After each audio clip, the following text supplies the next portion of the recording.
little REM here to begin our discussion of narcissism.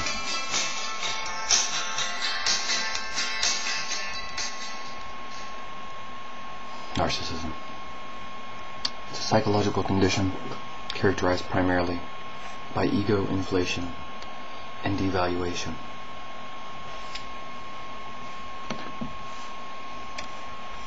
Concomitantly, there is an idealization of others and search for idealization from others, as well as a devaluation of others. This devaluation of others often takes the form of objectification, the objectifying of others, and an unempathic connection to them, which unfortunately creates often an abuse of others and or their things. Narcissism is characterized by black and white thinking, both regarding others and oneself, instead of viewing others and oneself as whole objects, as non-dual entities. All of these symptoms are characteristic of the etiology of narcissism, which is fundamentally a stagnation in the rapprochement subphase of the ego's development, occurring between the months of 15 and roughly 20.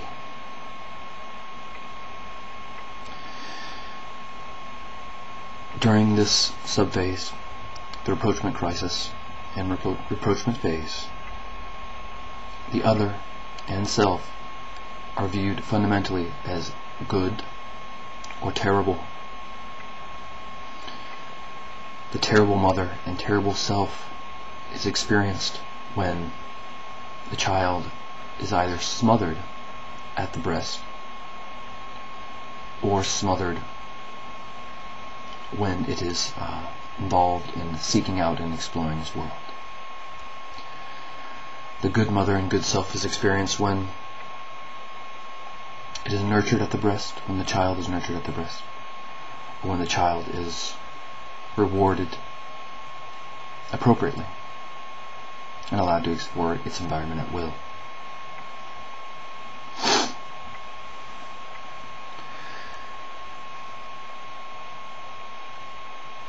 Basically, there's a fundamental error in mirroring. Initially, when the child is in its embedded state, and there is no distinction between self and other, the entire universe is a mirror for this child's sense of being and value.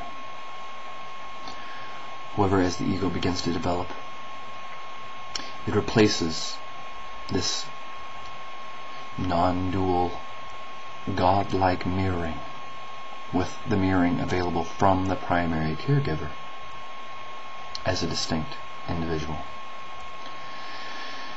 Unfortunately, the primary caregiver is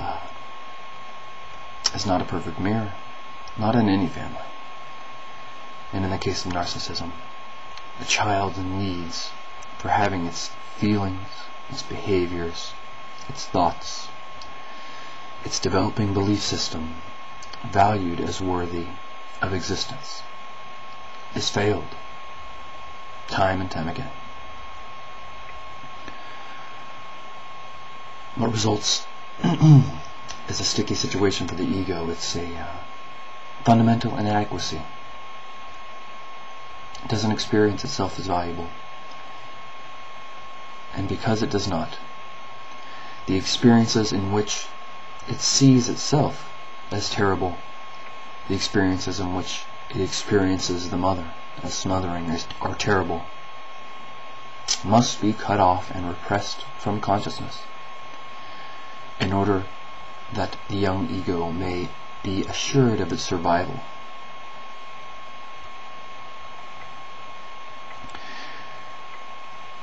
The spiritual etiology of narcissism is again there's something lacking in the essential sense of core value and feeling valued.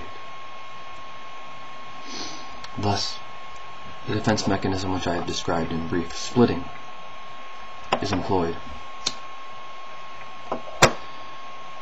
to secure the ego's sense of self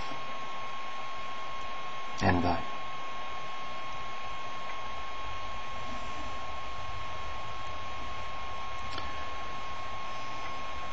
So as you confront a narcissist, since it is intolerable for them to experience themselves as deserving of this punishment, they devalue you. You become entirely bad. It's an unconscious process. And there's a desperate search and seeking of the narcissist for a value, for valuing, for being valued. And if you're providing this need, then most certainly you're also being idealized, as well as the narcissist's self-idealization in these situations.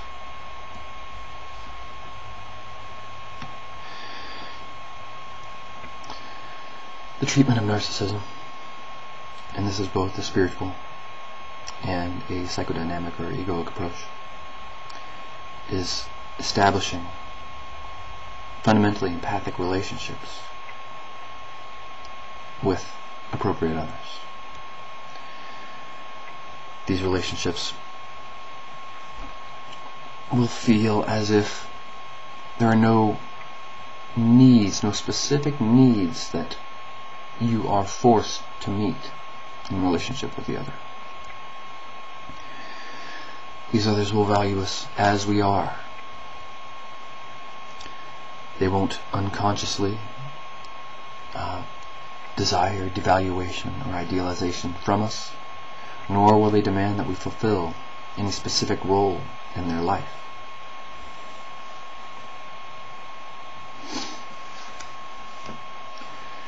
These relationships, these others, they acknowledge the relative nature of reality, and they accept our unique and distinct reality as it is.